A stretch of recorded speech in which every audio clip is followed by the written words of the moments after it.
ಮತ್ತೊಂದು ಕಡೆ ಭಾರತದ ದಾಳಿಯ ಭೀತಿಯಲ್ಲಿ ಶತ್ರು ರಾಷ್ಟ್ರ ಪಾಕಿಸ್ತಾನ ಇದೆ. ಇದರ ಜೊತೆಗೆ ನೌಕಾದಳವನ್ನು ಅರಬ್ಬಿ ಸಮುದ್ರಕ್ಕೆ ಪಾಕಿಸ್ತಾನ ಇಳಿಸಿದೆ.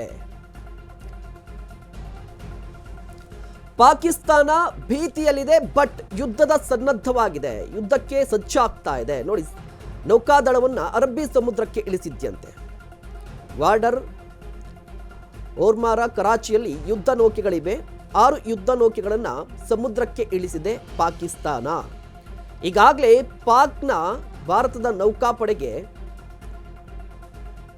ವಾರ್ನಿಂಗ್ ಕೊಟ್ಟಿರುವಂಥದ್ದು. ಕಂಗಾಲಾಗಿರುವಂಥ ಪಾಕಿಸ್ತಾನದಿಂದ ಯುದ್ಧ ಸಿದ್ಧತೆ ಕೂಡ ನಡೀತಾ ಇದೆ.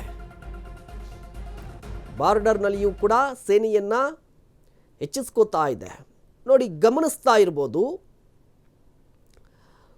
ಒಂದಿಷ್ಟು ತಯಾರಿಯನ್ನು ಪಾಕಿಸ್ತಾನ ಮಾಡ್ಕೋತಾ ಇದೆ.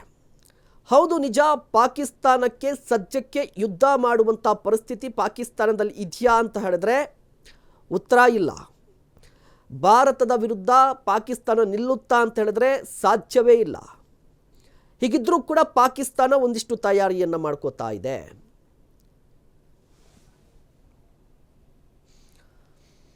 ಇನ್ನು ಭಾರತದ ಪ್ರತೀಕಾರದ ನಡೆಗೆ ಆತಂಕಗೊಂಡಿದೆ ಪಾಕಿಸ್ತಾನ. ಇದರ ಜೊತೆಗೆ ವಿಶ್ವಸಂಸ್ಥೆಯ ಮೊರೆ ಹೋಗಿದೆ. ಮಧ್ಯಪ್ರವೇಶ ಮಾಡಿ ಅಂತ ವಿಶ್ವಸಂಸ್ಥೆಯ ಮೊರೆ ಹೋಗಿದೆ. ವಿಶ್ವಸಂಸ್ಥೆಯ ಮೊರೆ ಹೋಗಿದೆ ಪಾಕಿಸ್ತಾನ. ಶಹಬಾಜ್ ಶರೀಫ್ ಈಗಾಗಲೇ ಮನವಿಯನ್ನ ಮಾಡಿಕೊಂಡಿದ್ದಾರೆ. ಗುಂಡಿನ ದಾಳಿಯ ಹಿಂದೆ ನಮ್ಮ ಕೈವಾಡ ಇಲ್ಲ. ವಿಶ್ವಸಂಸ್ಥೆ ಭದ್ರತಾ ಮಂಡಳಿಯ ಪ್ರಧಾನ ಕಾರ್ಯದರ್ಶಿಗೆ ಕರೆಯನ್ನ ಮಾಡಿದ್ದಾರೆ, ಮಾತನಾಡಿಸಿದ್ದಾರೆ. ಕರೆ ಮಾಡಿ ಮಾಹಿತಿಯನ್ನ ಕೊಟ್ಟಿದ್ದಾರೆ ಪಾಕ್ನ ಪ್ರಧಾನಿ. ಒಂದು ಕಡೆ ಪಾಕಿಸ್ತಾನ ಆತಂಕದಲ್ಲಿರುವಂಥದ್ದು ಸತ್ಯ, ಯುದ್ಧಕ್ಕೆ ತಯಾರಿ ಮಾಡ್ಕೋತಿರೋದು ಸತ್ಯ.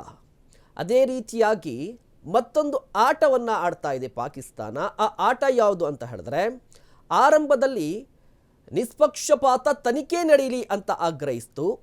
ಅದಕ್ಕೆ ಭಾರತ ಕ್ಯಾರೆ ಅನ್ನಲಿಲ್ಲ. ಈಗ ವಿಶ್ವಸಂಸ್ಥೆಯ ಮೊರೆ ಹೋಗಿದೆ, ನೀವು ಮಧ್ಯಪ್ರವೇಶ ಮಾಡಬೇಕು ಅಂತ ಮನವಿಯನ್ನು ಕೂಡ ಮಾಡಿಕೊಂಡಿದೆ.